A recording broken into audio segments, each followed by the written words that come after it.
Today, I'm going to talk to you about sketching electronics. I'm, among several other things, an electrical engineer. And that means that I spend a good amount of time designing and building new pieces of technology. And more specifically, designing and building electronics. And what I've found is that the process of designing and building electronics is problematic in all sorts of ways. So it's a really slow process. It's really expensive. And the outcome of that process, namely electronic circuit boards, are limited in all sorts of kind of interesting ways. So they're really small generally. They're square and flat and hard. And frankly, most of them just aren't very attractive. And so my team and I have been thinking of ways to really change and mix up the process and the outcome of designing electronics. And so what if you could design and build electronics like this? So what if you could do it extremely quickly, extremely inexpensively, and maybe more interestingly, really fluidly and expressively and even improvisationally? Wouldn't that be so cool, and wouldn't that open up all sorts of new possibilities? I'm going to share with you two projects that are investigations along these lines, and we'll start with this one.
Pretty cool, huh? We think so.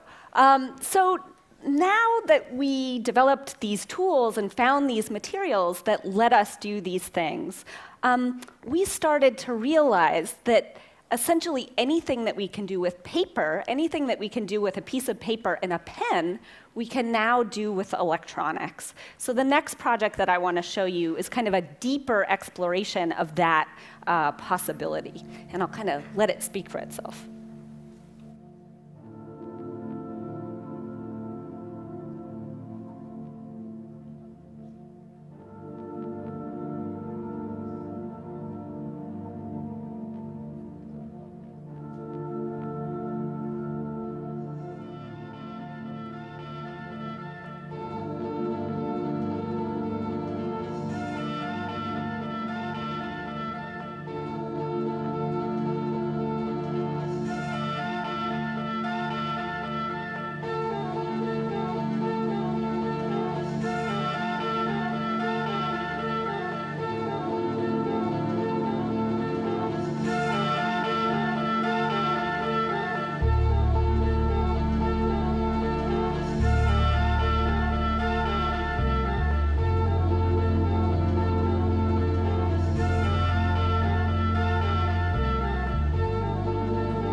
So the next step for us in this process is now to find a way to let all of you build things like this.